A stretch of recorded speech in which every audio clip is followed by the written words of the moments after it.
ये शिव रूपधारी एकादश रुद्र अब भी देवताओं की रक्षा के लिए स्वर्ग में विराजमान रहते हैं। नमस्कार दोस्तों, आपका स्वागत है हमारे चैनल पर।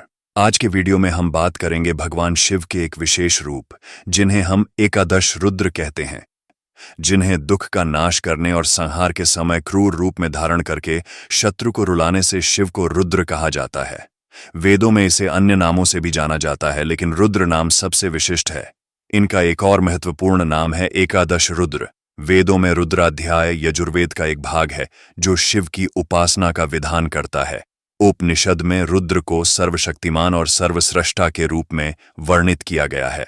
शिव पुराण के आधे से अधिक भाग रुद्र संहिता, शतरुद्र संहिता और कोटिरुद्र संहिता आदि नामों से भगवान रुद्र की ही महिमा का गान करता है। रुद्र संहिता में बताया गया है, शिव की इच्छा ही इस लोक का नियम है, जो वे चाहते हैं वही होता है। वे ही संपूर्ण विश्व के स्वामी हैं और वे ही अपनी वाणी के द्वारा सबको नियंत्रित करते हैं। एक रोचक कथा के अनुसार इंद्र और देवताएं दैत्यों से पराजित हो गए और भयभीत होकर अपनी अमरावतीपुरी को छोड़कर महर्षि कश्यप के आश्रम में गए। सभी देवताओं ने कश्यप जी को अपना कष्ट सुनाया। शिव भक्त महर्षि कश्यप देवताओं को कष्ट दूर करने का आश्वासन देकर काशीपुरी आ गए और वहां शिवलिंग की स्थापना करके तप करने लगे।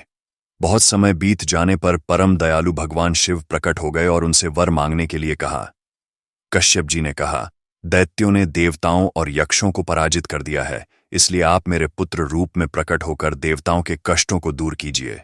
भगवान शंकर तथास्तु कहकर अंतर्ध्यान हो गए। आश्रम वापस आकर उन्होंने देवताओं को भगवान शंकर के अवतार लेने की बात सुनाई तो सभी देवता प्रसन्न हो गए। भगवान शिव ने अपना वचन सत्य करने के लिए कश्यप ऋषि की पत्नी सुरभि के गर्भ से 11 रुद्रों के रूप में अवतार लिया। भगवान के इन रुद्र अवतारों से सारा जगत शिवमय हो गया। ये एकादश रुद्र बहुत ही बली और पराक्रमी थे। इन्होंने युद्ध में दैत्यों को हराकर इंद्र को पुनः स्वर्ग का राज्य दिला दिया।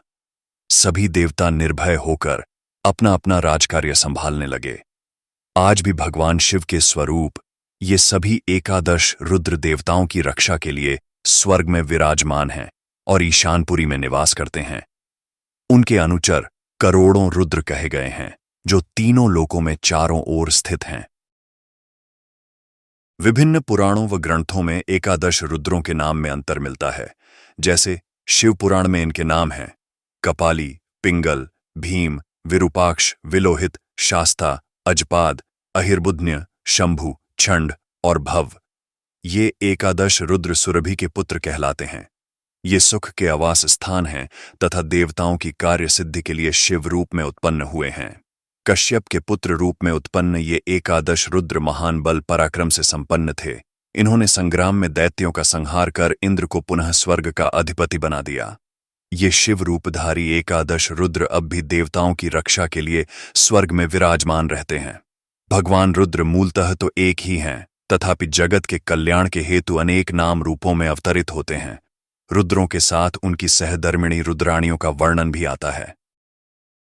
आध्यात्मिक रुद्र। श्रीमद् भागवत में एकादश रुद्रों के नाम इस प्रकार हैं: मन्यु, मनु, महिनस, महान, शिव, रथध्वज, उग्ररेता, भव, काल, वामदेव और धृतव्रत। शैवागम के अनुसार एकादश रुद्रों के नाम हैं शंभु, पिनाकी, गिरीश, स्थाणु, भर्ग, सदाशिव, शिव, हर, शर्व, कपाली और भव। 11 रुद्रों की कथा पढ़ने का महात्म्य। इस प्रसंग को एकाग्रचित्त होकर पढ़ने का शिव पुराण में महान फल बताया गया है। यह धन यश देने वाला, मनुष्य की आयु की वृद्धि करने वाला, सभी मनोकामनाओं की पूर्ति करने वाला, पापों का नाशक व समस्त सुख भोग प्रदान कर अंत में मुक्ति देने वाला है।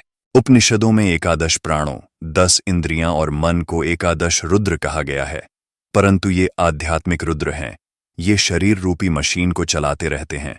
ये ठीक ठीक चलें तो मनुष्य का सब शिव कल्याण है, अन्यथा एक की भी गति बिगड़ी तो शरीर बेकार हो जाता है। जो इन एकादश प्राणों को संयमित आहार विहार और योगाभ्यास द्वारा वश में रखता है, वही सुख पाता है। ये निकलने पर प्राणियों को रुलाते हैं, इसलिए रुद्र कहे जाते हैं।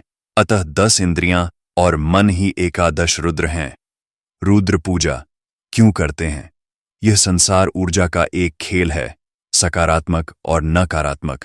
जब हम शिव की आराधना करते हैं शिव, जो कि संहार करते हैं, रोग, अवसाद और उदासी के रूप में जो भी नकारात्मक ऊर्जा हमारे भीतर और आसपास है, उसका संहार करने का सबसे आसान उपाय है रुद्र पूजा।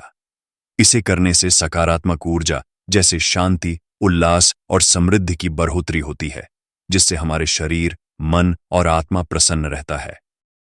इस वीडियो को देखने के लिए धन्यवाद, और अगर आपको यह वीडियो पसंद आया हो तो लाइक करें, शेयर करें और हमारे चैनल को सब्सक्राइब करें।